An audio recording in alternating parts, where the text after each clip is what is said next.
Salam, salam outsider, le débrief commence maintenant. Manchester United l'emporte aujourd'hui 2-1 face à West Ham à l'extérieur en Première Ligue. Match compliqué pour les Mancuniens, mais très belle performance de la part des Mancuniens. On va être très sérieux, c'est la seule équipe anglaise qui a perdu cette semaine en Ligue des Champions. L'équipe de Ole Gunnar Solskjaer ne s'est pas gérée. Ole Gunnar Solskjaer est venu face aux jeunes garçons de Berne, les Young Boys de Berne. Il a sorti Cristiano Ronaldo. À la minute où Cristiano Ronaldo est sorti, on va être sérieux, les jeunes garçons de Berne sont devenus des grands garçons. Donc aujourd'hui, on va être honnête, United perd en Ligue des Champions. Ils enchaînent automatiquement avec un match compliqué. West Ham à l'extérieur. West Ham, la saison passée sous David Moyes, franchement, ça a été une équipe extraordinaire. D'ailleurs, le gars qui ne s'est pas géré cette semaine en Ligue des Champions, Jesse Lingard, avait été un pion essentiel, extraordinaire, magnifique la saison passée en deuxième partie de saison quand il quitte Manchester United pour aller à West Ham en prêt. Maintenant, aujourd'hui, tu vas jouer à West Ham, c'est compliqué. United arrive et franchement, Ole Gunnar Solskjaer, pour la première fois tactiquement parlant, j'ai rien à dire, il s'est géré. Il s'est géré. Il s'est géré. Non, franchement, il s'est géré. Ah, vous êtes surpris parce que vous pensez que j'étais pas capable de dire que Ole s'est géré.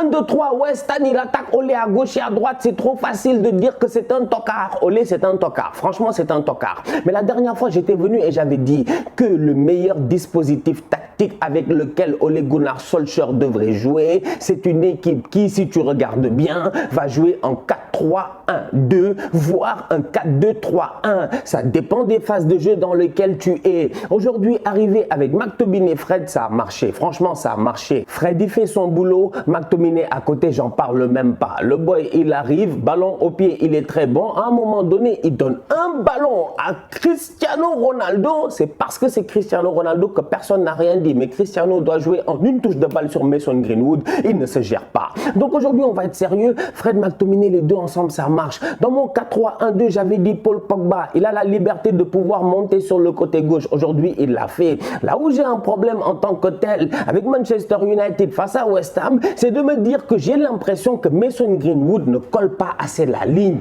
Tu as un déficit au niveau de Manchester United parce que Aaron Wan-Bissaka ne sert à rien. Il n'y a aucun centre, je dis bien, pertinent ou aucun débordement franchement pertinent qui vient du côté de Bissaka.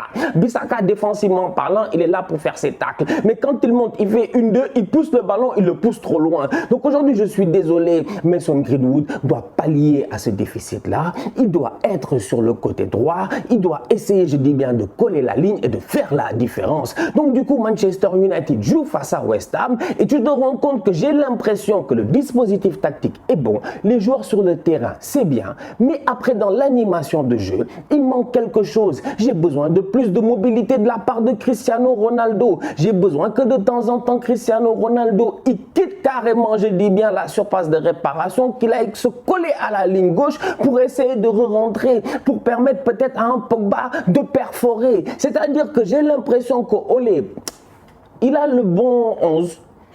Franchement, pour moi, il a le bon 11. Il y a quelque chose. Mais il faut encore travailler tactiquement. Mais franchement, en toute honnêteté, ils gagnent 2-1 face à West Ham. Ils ne volent pas leur match, ils ne volent pas leur victoire.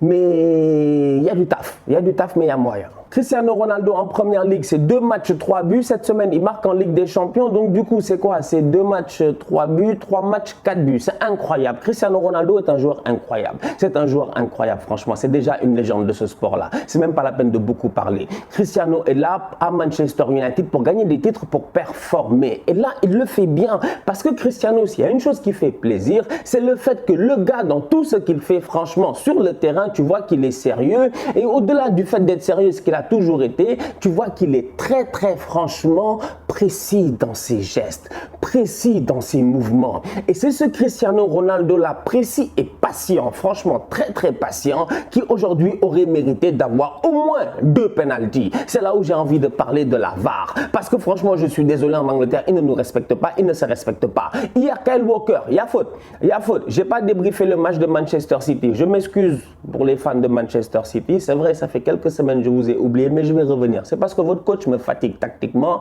à jouer 109. C'est trop compliqué. Mais aujourd'hui, tu regardes le match, je te dis, Kyle Walker, hier, je suis désolé à mon humble avis. Il y a faute. Il y en a qui me diront, il n'y a pas faute. C'est comme le Aaron Ramsdale. Pour moi, il y a faute. Franchement, il y a faute pour Burnley. Il y a penalty. Les gars vont à la VAR. Ils vont même pas à la VAR. Ils ne se gèrent pas. Tu comprends pas. Aujourd'hui, Cristiano Ronaldo, il y a 2 penaltys non sifflés sur lui. C'est grave. C'est grave. Franchement, c'est grave. Je suis désolé. Il fait ses crochets. Il passe, il y a contact. Comment il siffle pas?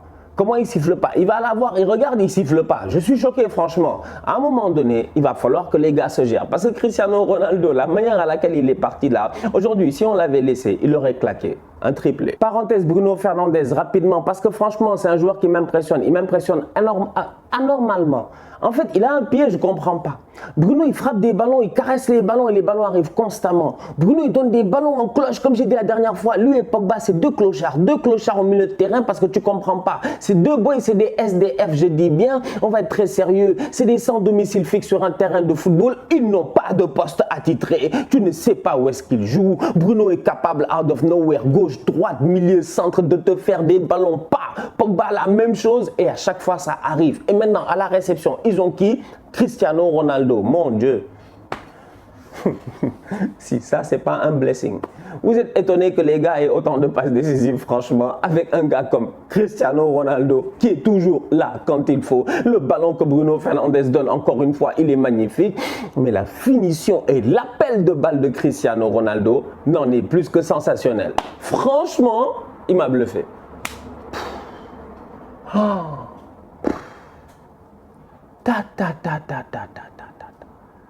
Je repense à une autre occasion. Oui, passe de Bruno Fernandes, c'est Zouma qui sort le ballon. Mais Cristiano, il s'intercale dans des endroits de la surface de réparation. Le gars, il est grand, il est massif, mais il rentre dans des endroits, tu comprends pas. Non, franchement, on va être honnête. Cette équipe de United là, je vous dis, tactiquement, aujourd'hui, moi, ils m'ont plu. Il y a juste des mouvements qu'il faut gérer. Il y a des affaires à faire encore, beaucoup de travail à faire. Il faut que Olé ici mette. Mais sinon, en toute honnêteté, avec Cristiano Ronaldo, it's another ball game. C'est une toute autre équipe. Mikel Antonio n'était pas là, on va être sérieux. Mikel Antonio, légende de West Ham, attaquant virevoltant, puissant, rapide, on le connaît tous en première ligue. Il n'était pas là, c'est Bowen qui est en pointe et pourtant les gars de United en défense, ils galèrent. Ils galèrent et ça c'est pas normal. Ça c'est pas normal. Et ça c'est une question de trait d'individualité ou de connexion entre 2 joueurs, peut-être qu'ils ne se connaissent pas encore mais qui doivent apprendre vraiment à se connaître très très rapidement parce qu'on n'a pas de temps à perdre. Je parle de Maguire et de Varane, les deux doivent se gérer franchement. Varane sur des... Ouais, Varane, il n'y a pas de problème sorti de balle, tout ça, il n'y a pas de souci, etc.